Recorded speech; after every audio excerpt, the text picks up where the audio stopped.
Hi, hello po sa inyong lahat. Isang mapagpalang araw pong muli. Kamusta na ho kayo? Sana ho ay nasa mabuti kayong kalagayan.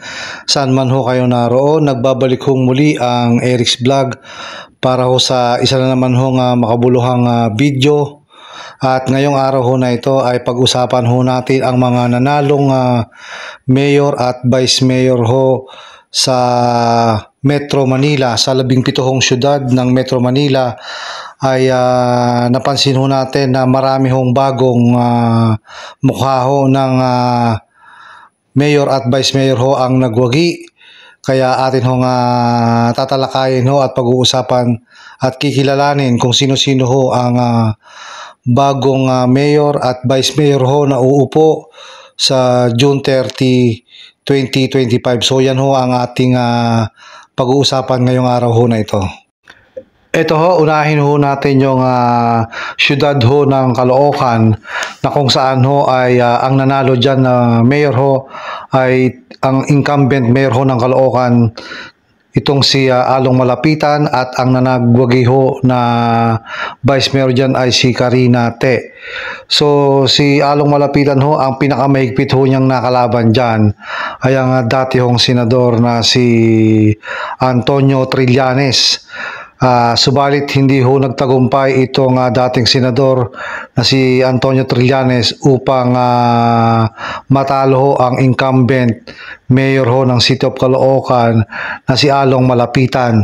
So napakatindi pa rin ho ng supporters dyan ho sa City of Caloocan kay Along Malapitan, kaya siya ho ang nagwagi dyan ho sa posisyon ng pagka-mayor dyan sa City of Caloocan. Dumako naman ho tayo sa City of Manila, ang kapitolyo ho ng bansang Pilipinas. So dyan ho ay ang nagwagi ho dyan bilang mayor ho ay si Francisco Isko Moreno Dumagoso, at ang nanalo din hong vice mayor dyan ay ang kanyang katandem na si Chi Atienza, ang anak ho ng dating mayor ho na si Lito Atienza. So dyan ho sa labanang yan ay tinalo ho ng dating mayor, itong si Mayor Isko Moreno o Yorme Isko Moreno Dumagoso, itong nakaupo hong mayor na si Hani Lacuna, at ang si Sam Bersosa ho, at ang iba pong mga nakalaban ho niya dyan sa City of Manila. Napakalaki ho ng kalamangan na nakuha ho ni Yorme Isko Moreno Dumagoso laban ho sa kanyang mga mahigpit hong katunggali. Kaya siya ho ay nagbabalik sa lungsod ng Maynila, at siya ho ay inaabangan na ng marami hong tao sa pag-upo niya ho sa June 30, 2025. At pagdating naman ho sa City of Muntinlupa, ang nanalo ho diyang mayor o unopposed ay ito hong si Rupi Biason. Si Rupi Biason ho ay second termer ng mayor ng City of Muntinlupa, at ang nagwagi ho diyang vice mayor sa City of Muntinlupa ay ito hong si Pani Tebes. Ito hong si Pani Tebes ay second termer din hong vice mayor ng City of Muntinlupa, at siya din ho ay dating naging 3-termer councilor ho dyan ho sa Muntinlupa bago ho maging vice mayor. So si Rupi Biason ho at si Pani Tebes ang uupong mayor ho at vice mayor ho dyan sa June 30, 2025. At pagdating naman ho sa City of Navotas, ang nanalo ho diyang mayor ay ang incumbent mayor ho na si John Ray Chanco. So si John Ray Chanco ho ay second termer na mayor ho ng Navotas, at dati rin ho siyang naging vice mayor ng 9 na taon, at one termer ho na o one term na member ho ng House of Representatives. Ang nanalo naman hong vice mayor ho ng City of Navotas ay ito hong si Cap Tito Sanchez. So ito hong si Cap Tito Sanchez ay incumbent vice mayor ho ng City of Navotas, At siya ho ay dating barangay captain bago ho siya tumakbo noong 2022 ho bilang Vice Mayor ho ng City of Navotas. So ang upo hong Mayor at Vice Mayor ho dyan ay ang incumbent Mayor at Vice Mayor ho na si John Ray Chanco at si Cap Tito Sanchez. Ang nanalo naman ho sa lungsod ng Parañaque bilang mayor ho ay ito ho nagbabalik na mayor ho ng Parañaque dati na si Edwin Olivares. Itong si Edwin Olivares ho ay dati na rin ho naging mayor ng Parañaque noong 2013 to 2022.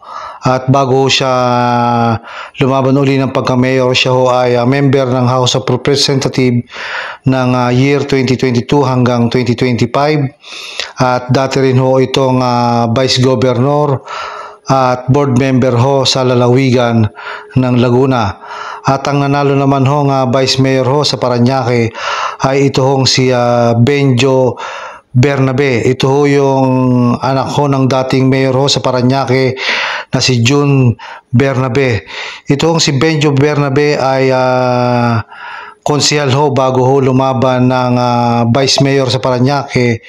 So siya ho ay naging konsehal noong 2010 to 2013. At nung 2013 ho ay sinubukan niya lumaban sa pagka-mayor, subalit siya ho ay natalo. So ang nanalo ho na Vice Mayor sa lungsod ho ng Parañaque ay ito hong si Benjo Bernabe. Dumako naman ho tayo sa lungsod ho ng Pasig. Sa Pasig ho, ang nanalo hong mayor ho dyan sa ikatlong pagkakataon ay ito hong si Vico Soto. So landslide victory pa rin ho ang pagkakapanalo ni Mayor Vico Soto ho sa lungsod ng Pasig. At siya ho ay nasa ikatlong termino na. Ngayong nanalo ho siya ngayong 2025. At ang nanalo naman ho Vice Mayor ho dyan ay ang second termer ho na Vice Mayor na si Robert Dudut Jaworski. So siya ho ang uupong Vice Mayor ho uli ng City of Pasig. At si Dudut Jaworski ho ay dati na rin naging member ho ng House of Representatives noong 2004 to 2007. So sila hong dalawa, itong si incumbent Mayor Vico Soto at incumbent Vice Mayor Dudut Jaworski ang upong Mayor ho at Vice Mayor ng City of Pasig mula 2025 hanggang year 2028. Dumako naman ho tayo sa lugar ho ng Pateros. Ang nanalo ho mayor ho dyan ay ang dati ho Vice Mayor ng Pateros noong 2013 to 2022 at administrator ho itong si Gerald Herman. So siya ho ang nanalo ho mayor ho dyan ngayong 2025 sa lugar ho ng Pateros.